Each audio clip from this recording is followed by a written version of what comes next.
What is up, everybody?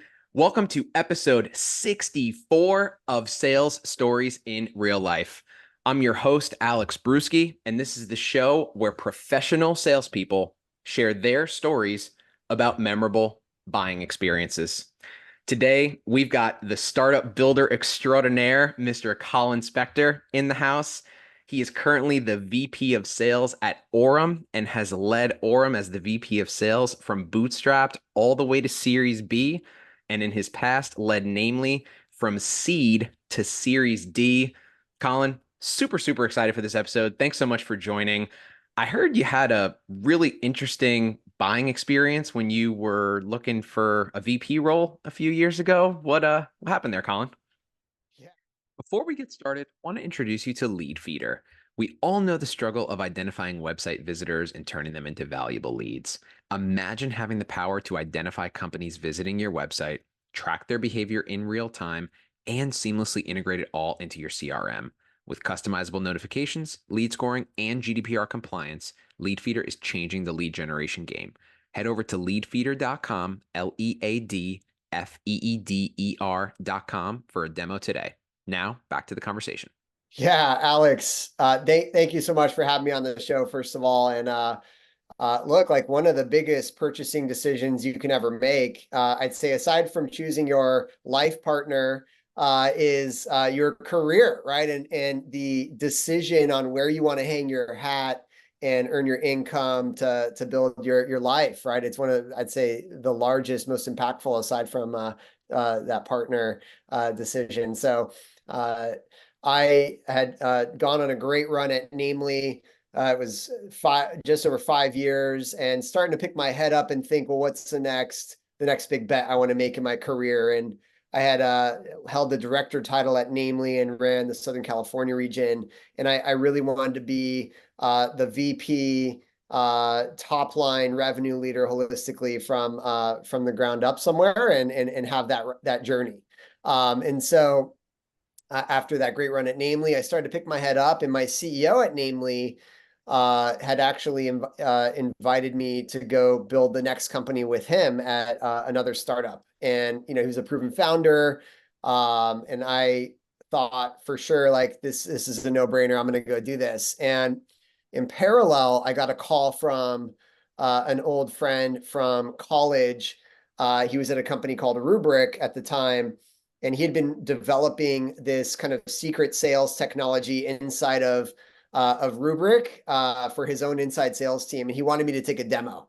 And so I took a demo, and that company happened to be Orum, and I took a demo, and I was like blown away. My eyes widened. I saw the tech. And I was like, wow, I wish I had this as an SDR, basically, like when I was an SDR, when I was generating pipeline. And so I was really kind of mesmerized by the technology.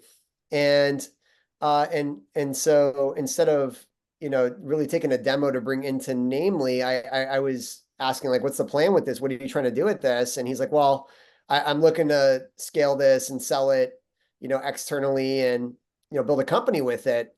Like, what are your plans? And I started to really mull over the decision on, like, what to do next. And I all of a sudden was in this moment of like, oh my gosh, like, should I go follow my proven CEO, multi-founder, or should I go and explore this really exciting, proven technology that's already been proven, kind of incubated in-house at like a very successful company, selling to sales tech? One was selling to HR, one was selling to sales and marketing revenue tech. And something that I think Jason did, really well throughout the kind of journey to kind of win me over is he had me talk to different customers. He had actually landed some really reputable names, just doing founder-led sales. And for me, so the first moment was seeing the technology,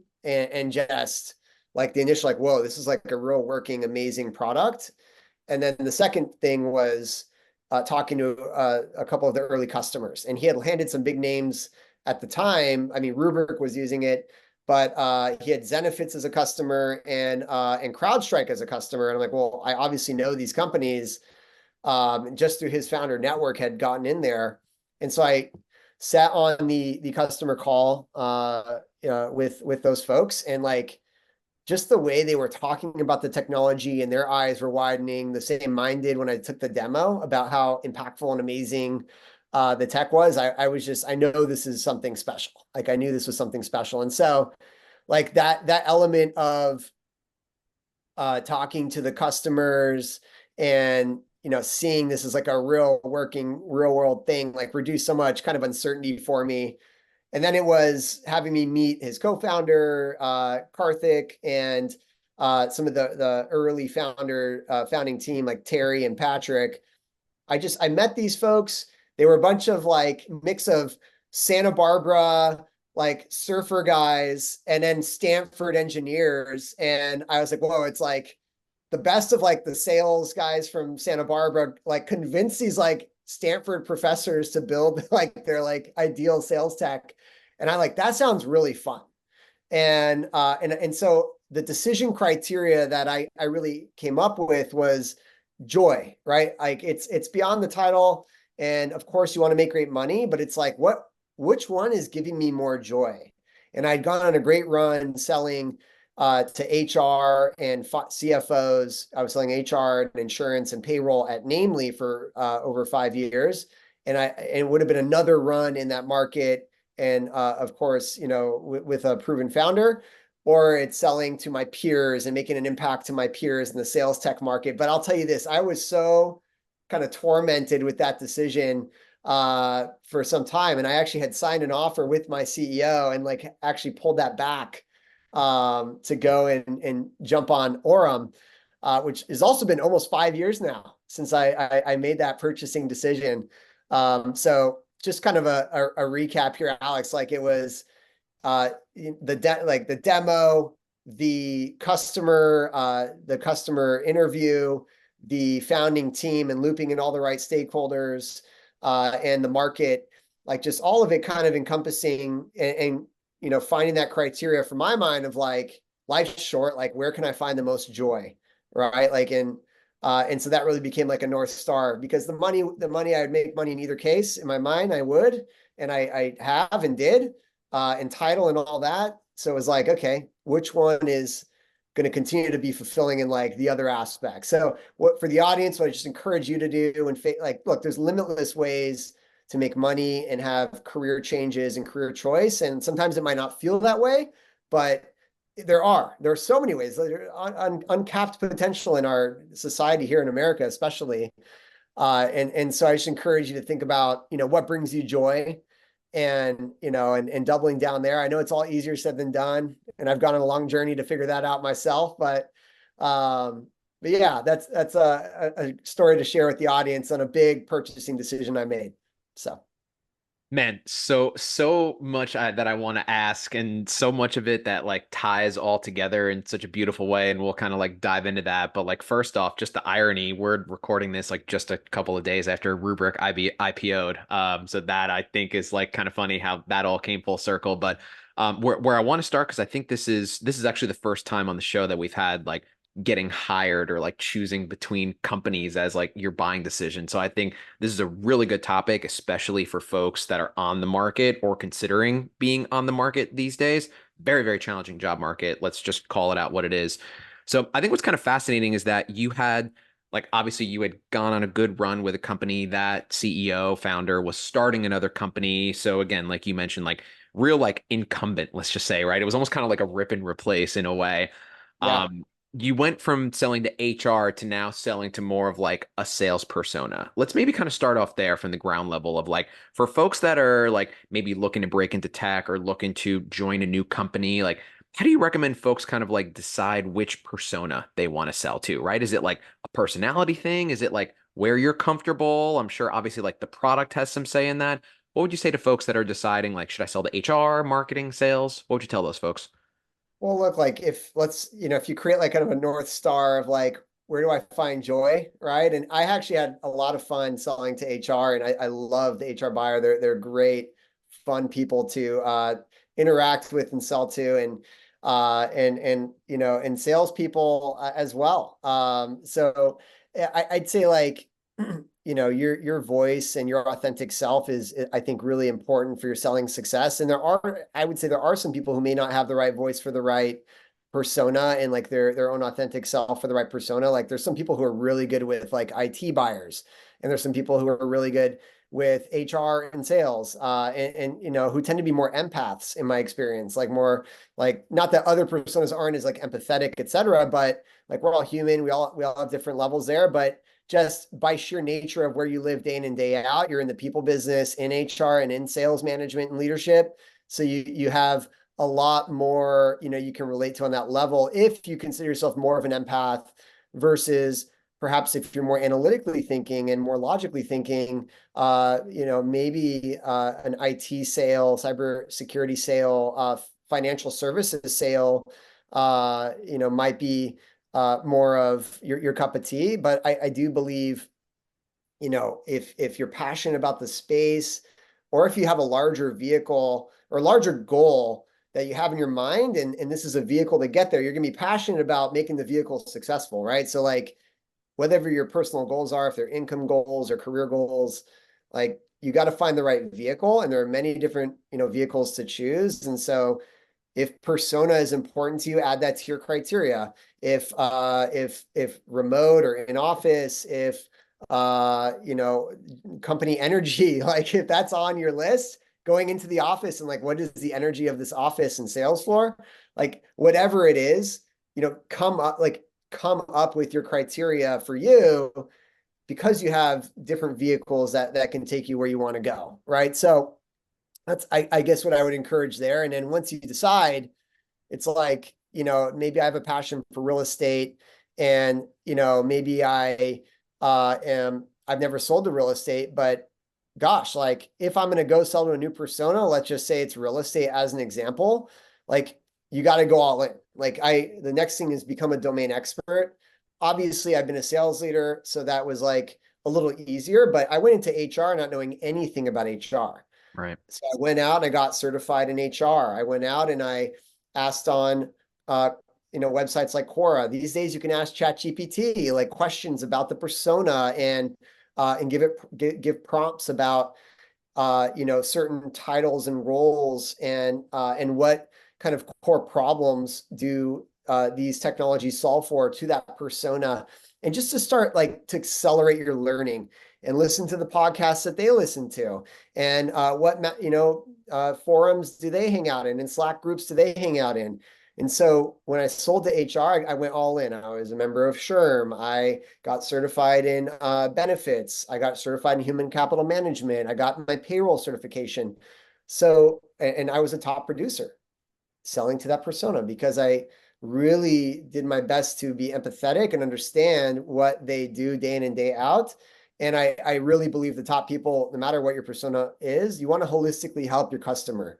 So kind of a few things there, right? It's figure out your criteria. It could be persona that's a part of that.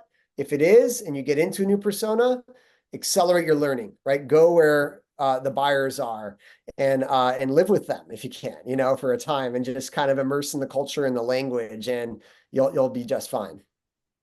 That's fantastic, immediately implementable feedback. And that's what the show is all about, is like live in your buyer's world, like speak your buyer's language, like think like your buyer does, right? Like that's the whole encapsulation of the whole show. So I love that feedback. Let's kind of quickly shift gears to this, because I told you pre-show I used Orum at a previous company that I worked at.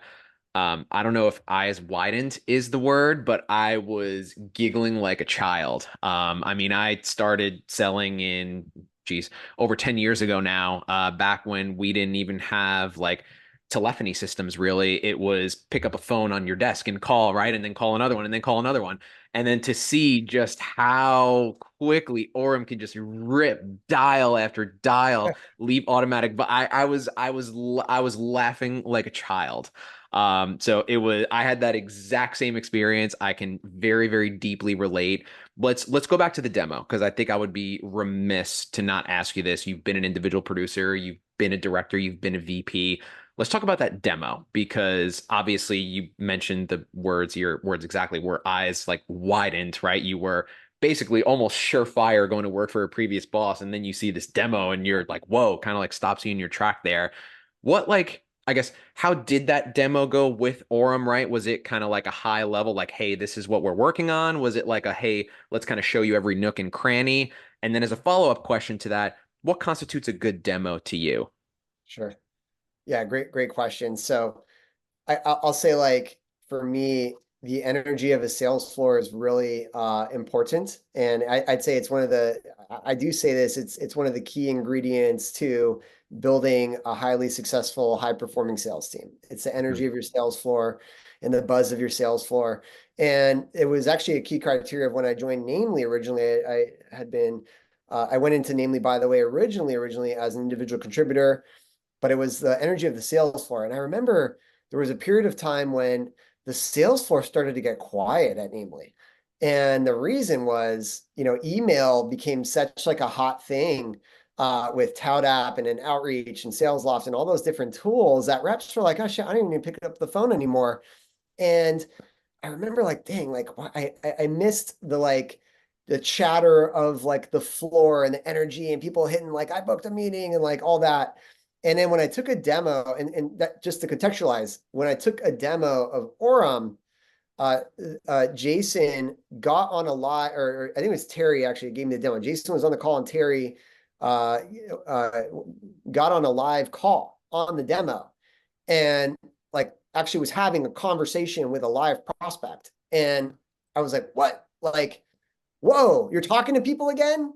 Like, that's when my eyes went like it wasn't the harbor tour of like, oh, this is where you click 924, or like, here's the Right. reporting.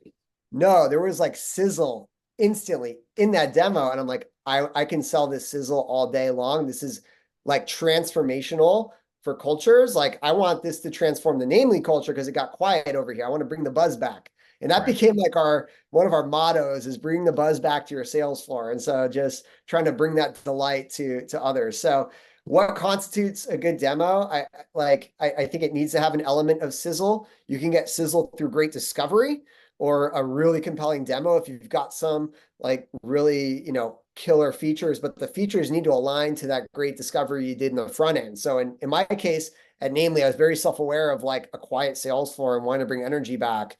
And this thing freaking boom popped, right? So you got to figure out what that pain is. Some buyers explicitly will know it already, and others it's through great discovery up front. And you just focus on those top features first that align with what you uncovered up front. That makes a very compelling demo.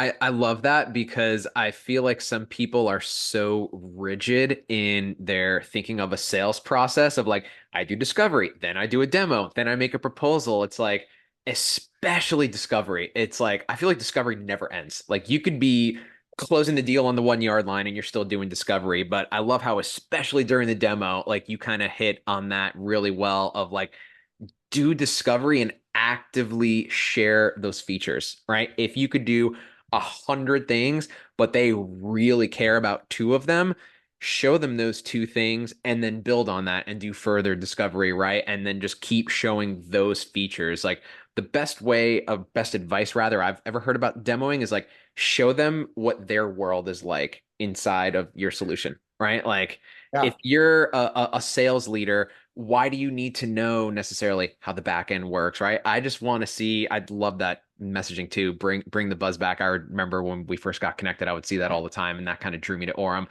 Okay, love all this a lot. So you end up making your decision. You end up going to Orum. I gotta ask, like, what kind of just general career advice would you give to folks out there that maybe like they're an IC and they want to get up to the director level or the VP level, or maybe like some lifetime ICs, right? Like, what kind of just general career advice would you give to folks that are thinking about this kind of stuff? Yeah, I mean, if your goal is to accelerate your career, like startups are a great way to accelerate your career, right? Like, especially join, like it needs to be a growing startup, right? And there's always risk, right? But there's high risk, high reward, and if you make the right bet, you can accelerate your career so much faster than, joining a very large company and kind of having to like figure out the political climate and climb your way up the rung. And there are ways to get accelerated career in a big company, and I'll say like this has been proven time and time through case studies. And Harvard did a big review on like how do you actually get promoted in a big company, and it's attaching yourselves to the biggest corporate initiatives inside of that business, right? So like let's say you're at sales, if you're an IC at Salesforce or a mid-level manager, figure out what are the biggest initiatives, and Salesforce, of course, will publish those. Attach yourselves to them and make it very public when you're a part of the successful rollout of that implementation of that initiative. And that is the fastest elevator up in a large company. In a startup, it's freaking day in and day out and getting that company to the next level. And naturally, opportunities open up. Startups love to promote from within. And that's been my experience like consistently. This is my third startup. And so yeah, you'll go from SDR to VP in a much smaller window. So that's the career advice there is like if it's about title and management and all that, if it's about, other things, like it really depends like what your criteria is, what you're looking for. Obviously the bigger the problem, the bigger the commission check, right? So you're gonna have bigger ticket items. So if you want to go for mega deals, like you got to find companies that have mega technologies or services that they sell. So just keep that in mind as well. The bigger the commission, right, the bigger problem you must be solving. So go somewhere that they're solving big problems. Or if you love fast pace, like I want to just be boom, boom, boom, done, that's also okay, right? So you got to kind of figure out what's your kind of energy cadence and where are you kind of like thriving, or where do you want the challenge too? Like ask yourself. So It's fantastic distinction and fantastic advice. It almost kind of goes back to discovery. It's like do discovery on your own company and like figure out what they're working on and like attach yourself to that. That's really, really, really good advice. One thing that I have to ask too, again, like I love having people on that have lived multiple sales roles, and like particularly you for like climbing each level, like SDR, individual contributor, like director, VP sales. What are across your career, across many successful startups that have obviously scaled at hyper speed? What's like some of the biggest like patterns and like I don't want to say personality traits, but like what are the things that you notice from the top performers that you don't notice from others? Like for folks that are listening that want to take it up to the next level, what are the folks that do succeed in a big way doing that the others are not? yeah, I mean, like I really boil it down to three things that just the top do better is pipeline generation. They always have a full pipeline. Champion building. They are maniacal about building champions and focusing only on deals where they have a proven champion, and follow up. A lot of reps just simply don't follow up, and they don't follow up quickly and thoughtfully. So you always got to follow up and follow through with your champions, right? And that's going to help build up your champion and make them a stronger champion for you. And they'll see you as a true valued partner and that you're invested in them. And they're going to want to sell on your behalf internally at the company. I'd say where some reps maybe go wrong is they think they have a champion, but the person's really a champion for your competitor, or they're really somebody that has less authority than you think. And you're really just kind of kicking the tires with somebody like more of a high influence person. So identifying quickly, do you have a real champion or champions? And are they actually a tested champion that is working with you to bring this transformation to their business? The best of the best continuously are testing their champions, aligning with their champions, and have that trust built and are working together with them. The best of the best always have a full pipeline of opportunities because they generate great champions and they're always picking up the phone and they're doing the day in and day out that they need to. And the best of the best are always following up. It's just astonishing to me how many reps, get into a first or second call and they just don't follow up. They don't do what they say they're going to do. And that can lower your trust with your champions or make someone not be a champion for you if you're not following up and not providing the answers. And you connect with someone on a cold call and you don't organize the way you follow up with them, as an example. The Right. best just let nothing slip through the cracks. Like none of us are perfect, but they just have a great follow-up system. And so we do our best to create the tracks of like, here's what good follow-up is. Here is great champion building. Here's how you test your champions. And so really trying to show folks the breadcrumbs, and now I'd say much more even guardrails of success. And we evaluate those every quarter. to help up level the whole team. And so when you do that, your win rates go up, your deal cycles start to compress, ACV can go up. So all of it can help. The better you can disseminate that information too. So That's amazing. I feel like a lot of folks, like when you kind of ask that question, is like, oh, well, be a hard worker, and it's kind of like high level stuff. That was like extremely actionable, right? It's like build pipeline, follow up, and build champions. And you said one thing that really stuck out to me is like they're testing their champions, right? Like they're kind of like seeing through the fluff, if you will, of like, is this person just kind of like being pleasant and being kind because maybe they want an offer from you and they're going to shop you, or maybe like you said, they're working with a competitor and they prefer the competitor, but they're just kind of keeping you around just for the sake of it.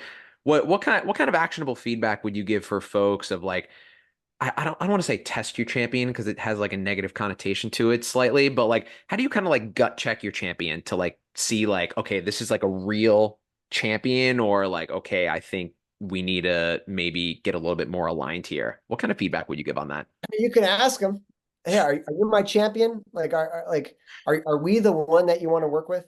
Like you've taken demos from everyone. You've had a lot of conversations. Like at this point, like, are we the one that you want to work with? Yeah, Colin, you're the one. Or if they're like hand wavy about it, I'm not really sure. I haven't gotten like the final pricing and like the integration. We're not there yet. We have some more influencing to do, more selling to do, more decision criteria stacking to do, right? Not quite a champion, but if they're like, yeah, Colin, like you're the one. Like I'm making a bet on you. I'm making a bet on Orum in this case, or namely in the past, right? Like whatever your company is, I'm making a bet on you and that company, and I need this to be successful. That's why I'm asking, to put these things together. Okay, how else? Then what do you say next? What do you say next is why us? Well, what do you mean, Colin? Yeah, why us? I mean, look, your CFO is going to ask you, hey, you looked at 4 or 5 products. Why you guys? Well, I mean, the partnership's been just phenomenal. You guys are always following up. You're providing me everything I need. I imagine this is a testament to what the, support's going to be like. The integration, nothing faster than anything else we tested. The commercial terms are fair, not the cheapest, but they're fair. And I know you get what you pay for. So those are the 3 reasons I'm going to say to my CFO, of all the 5 vendors we looked at. Great. Now you have confidence. They are enabled to go pitch internally. If they're not sure, I don't really know, like, let's get into why. Let's go through it. Let's go back to the business case, right? We have some more testing to do, more enabling to do, because they are your salesperson. You're really just buyer enablement. That's your job. You're really just buyer enablement. Especially once you have a champion, at that point, you're just enabling your buyer to get it done internally and really helping them quarterback all of the procurement, the security, the privacy, the mid-level, the frontline people, everyone that needs to get involved in the deal. Like you guys are just project managing and quarterbacking and enabling one another to get it done. That's a sound clip right there. That is so good. Like right away, that this totally fits my style of like just directly ask, like don't beat around the bush. Like I hate beating around the bush in sales. Like just ask, like, are we the ones? But then I think the best part is like not just taking that yes at surface value, right? It's so easy for someone to just say, yeah, you're the one. Okay, Right. why? Right. And have that was so well said of like you're enabling them or almost doing a dry run for when their CFO, their CEO, their Yes. head of finance, right? Whoever it is, grills them with these exact same questions.